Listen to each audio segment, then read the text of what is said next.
Good afternoon, ladies and gentlemen. Matt And Al. Professional Storm Responders here today live from the National Weather Service office in Northern Indiana. And today we're here with Kyle Brown. Thank you guys for having us. You're welcome. Thanks for coming out here all the way from Ohio. Yes, sir. So we'll get it started right away here. How long have you been a meteorologist and where did you attend school? So I graduated from Valparaiso University in 2016. Okay. I got my start in the private sector, was there for a little over 1 year, and then I was fortunate enough to be able to join the National Weather Service thereafter. This has been my only National Weather Service office, and I've been here since the fall of 2017. Excellent. So we don't need to ask that question. Because he just answered it. Yeah. Yep. Right there. Let's see where we at. Number 4. What are some of your current roles in the National Weather Service? So I am the drought focal point for our office. I'm also our climate focal point. So I am one of the people who will, when I'm here on a day shift, I will participate in the drought call that occurs weekly when drought conditions are present for the state of Indiana. Ohio, they coordinate via email, so I'll be sure to chime in on those. And then Michigan monitoring the drought conditions that are going on there as well. Climate-wise, I very much enjoy writing the monthly climate summaries and the spring climate summaries. So for the closest climate location for you all would be Fort Wayne. So Yes, me, Chris, and Maddie, we will take turns writing up those products, and we're always looking for the highs and lows that have happened in any month or season. So that's a snapshot of some of the things that I'm doing here as the weather allows. Very good. Can you give us your biggest weather highlight as a meteorologist and then in your personal life? I'm going to go with the personal life first because it sticks out first. The Groundhog Day blizzard of 2011, 2012. I grew up in Chicagoland, and so I measured almost 2 feet of snow at my house for that event. So that was really, really, really exciting. As far as my time at the Weather Service goes, what comes to mind for me is any time being able to do a storm damage survey. I mean, that is a really unique and important thing that we do at the National Weather Service. I mean, we are documenting what happened, to what degree, who was impacted, what was the path, and that goes in the history books, and that goes in the record books. I mean, that's a really key, critical thing that the National Weather Service does. So just anytime that happens, it's unfortunate that there is that destruction, injuries, loss of life, that happens. But being able to be part of the documentation of that is really special. So that's just. You just feel very privileged to be able to participate in that. Oh, absolutely. It's got to feel good to know that you're entering data that's historical, and they're going to be looking back on it. Yeah. I mean, and that's even happening. Anytime I push send on that area forecast discussion, our me and my colleagues, not only in the South but across the National Weather Service, it's going in the history books. Yeah. So it's a really unique and cool feeling. So in your humble opinion, what do you feel that Northern Indiana's radar site here offers or does that sets you apart from other National Weather Services? I think what's most unique, apart from other weather service offices, is going to be our responsibility for the southeast shores of Lake Michigan. Yes, there are other Great Lakes offices, but there's not too many of us Great Lakes offices. So being able to issue marine weather statements, the rip current forecasts, and issuing alerts when rip currents are concerned to try to keep beachgoers safe and out of the water when the waves are high. That's a unique thing that we do here. Now, do you monitor the temperature of the lake to Yes. help with your forecast for the buoyancy and stuff like that? Yes, we do monitor lake water temperatures. As soon as those buoys go in the water, that becomes part of our forecasting process and our monitoring process. And then we also coordinate with Chicago and Grand Rapids and their buoy data as well. So this is a question we get asked a lot. With understanding Cape values, why is there such a huge difference between summer and winter values when determining the potential for severe weather? Well, I'll first take that in the direction of, Cape in large part is a temperature and dew point based equation. So, of course, in the wintertime, it's going to be really hard to get the 60-degree dew point. So you automatically have to lower your threshold right there.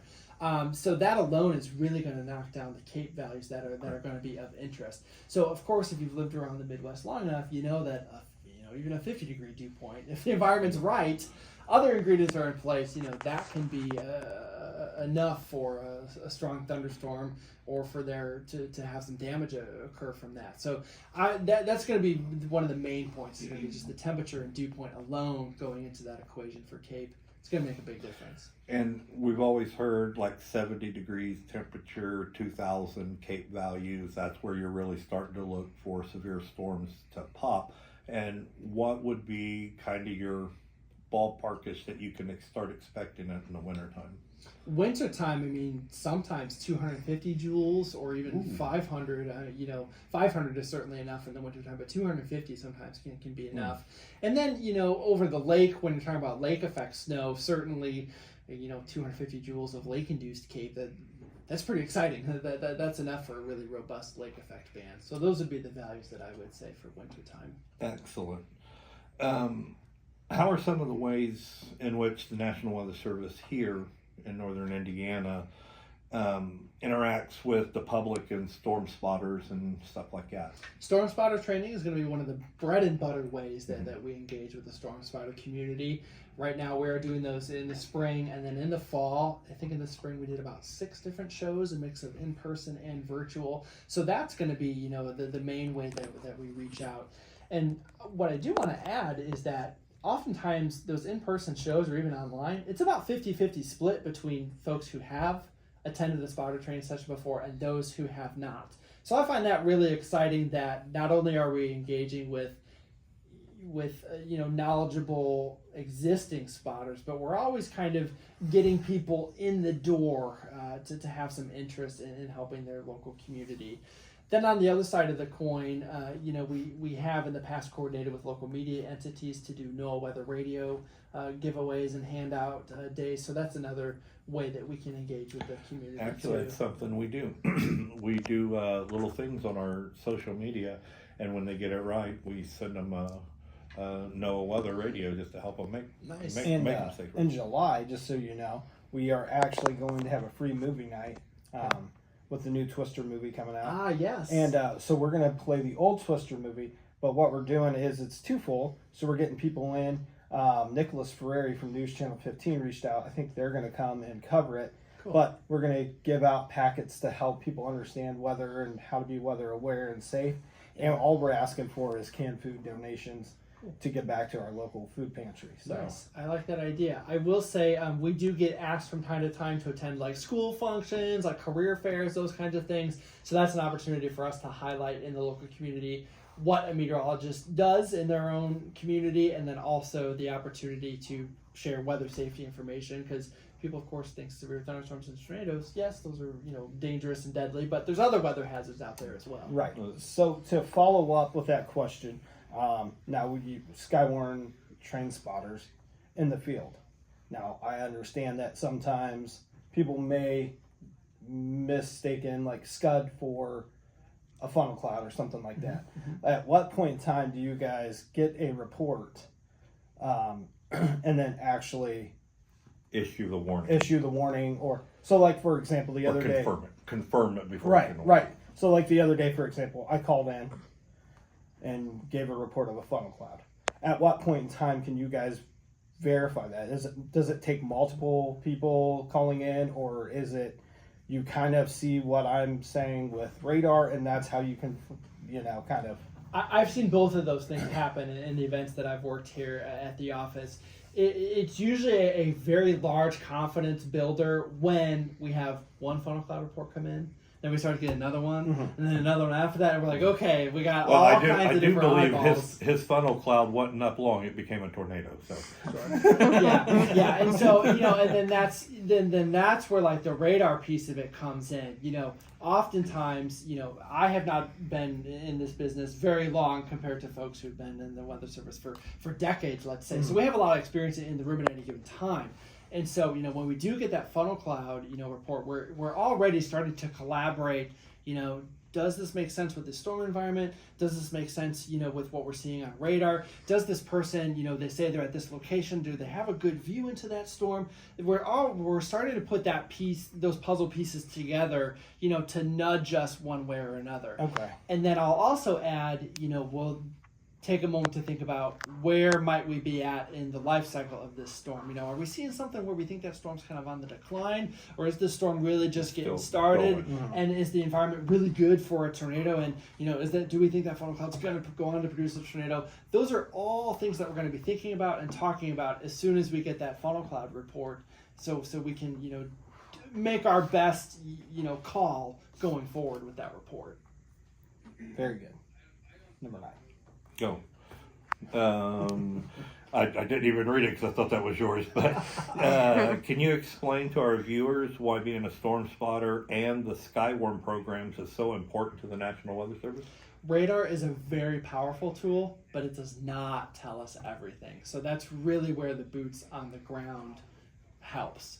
And so, we can look at radar data and say, oh, maybe there's a tornado forming there. Maybe there's a funnel cloud happening there. But especially when we're on the outer edges of our radar and we're looking at 5,000, 8,000 feet up for the base tilt, we just don't have a really good idea of what's happening at the lowest level of that cloud. So getting the boots on the ground report that bolsters our confidence and really does help steer our warning operations. And tornadoes, generally speaking, are rare, especially in the context of a severe thunderstorm. So storm spotters also help us document, record in the historical database, what size hail was happening in this town, at what time was it happening, was there any damage from the hail, how strong was that thunderstorm wind gust, so it's not just tornadoes that Skywarn spotters help us with, but they also help us document severe thunderstorms in and of itself, even rainfall information. The list can Flooding, go on. snowfall totals. Exactly, yes. So what training opportunities may people find from your office regards to weather preparedness or other trainings that you may offer? So weather.gov/IWX is going to be where you would want to keep an eye on for our training opportunities.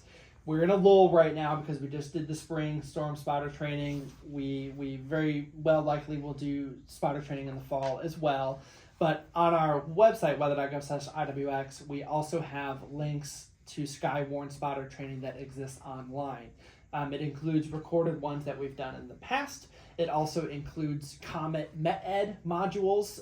So there's a huge wealth of information there. Someone can sign on with just an email address. That's all they need. It's free of charge. And they can take any kind of storm spotter information, severe thunderstorm development. Sky's the limit on that. So while you wait for the next round of training to be hosted by our office, there are opportunities knocking online 24/7 at your leisure. And YouTube as well. Yes, I've YouTube. seen, Lots of resources available. Yeah, I've there, seen, too. and I'm not sure about this specific. I know Norman has a lot of their trainings from the past on YouTube channels. Sure, yes. We do have some of ours in the past available as well. Mm-hmm. Excellent.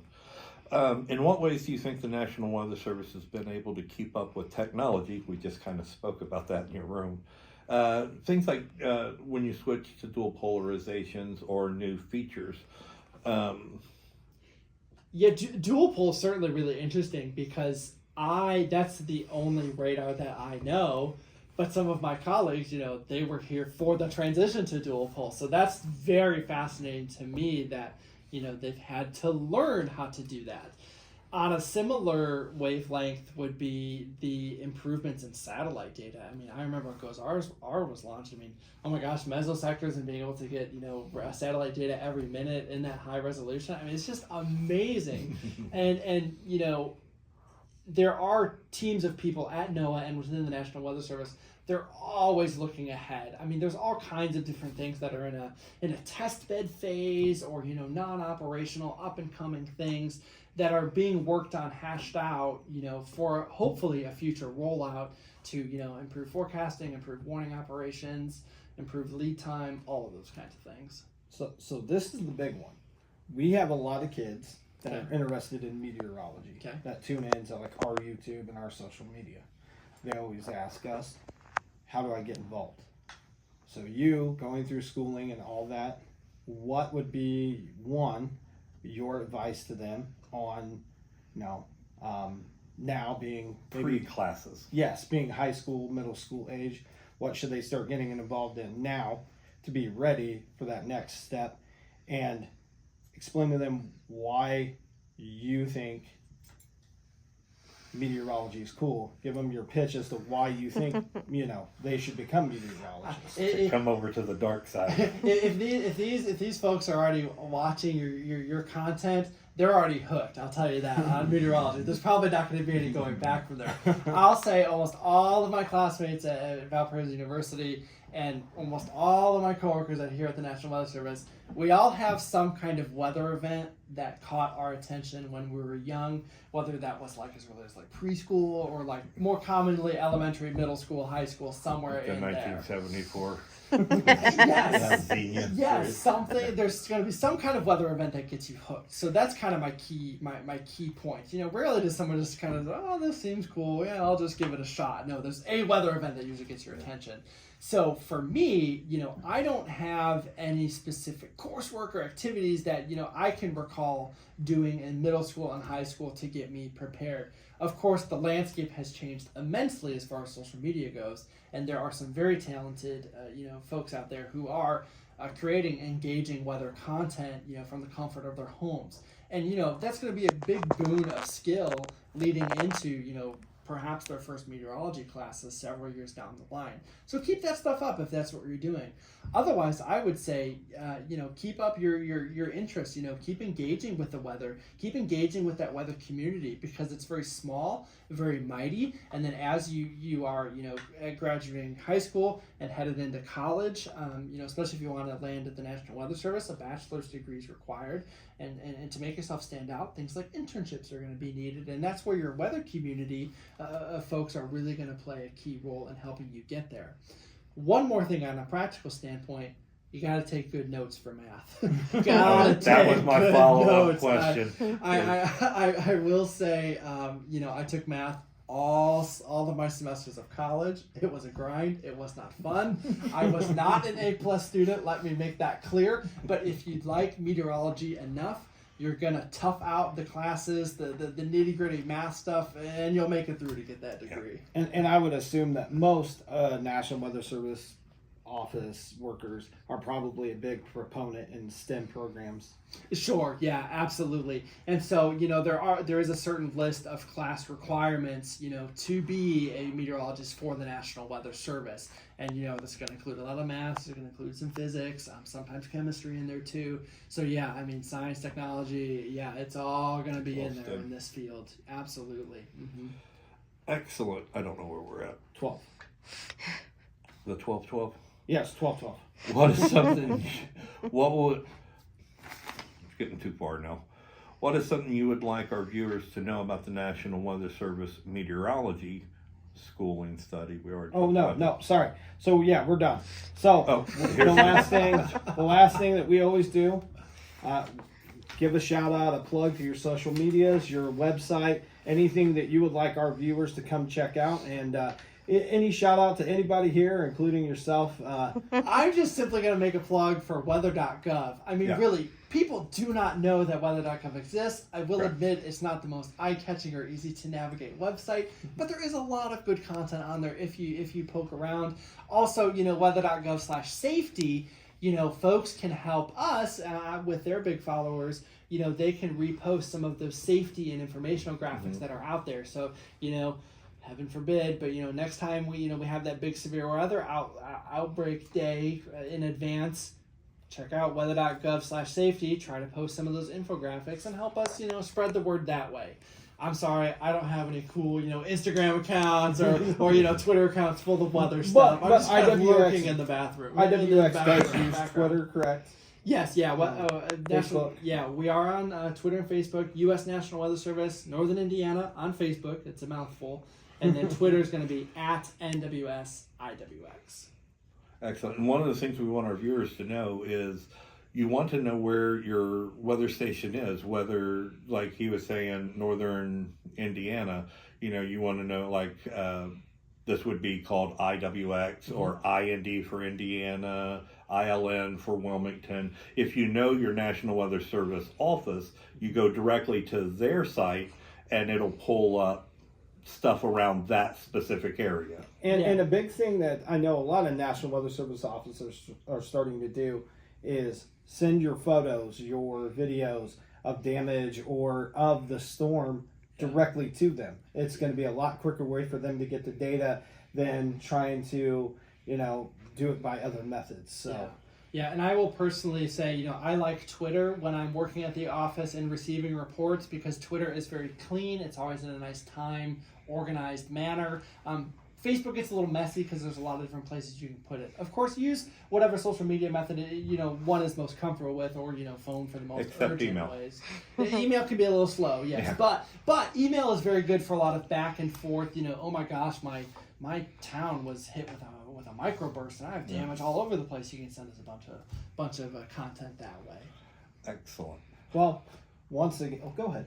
No, go ahead. I was feel going to like wrap it up. So was I. Oh, Kyle, it's been an absolute pleasure meeting you and you're touring the welcome. office. Thank you for coming out We've here. learned a lot, and I'm sure our viewers is going to absolutely love hearing the information you got. We did take a few pictures around, so we'll post that along with the video on our social media, and we'll make sure to tag Northern Indiana in it, so that will help them guide you towards your site up here to get the information.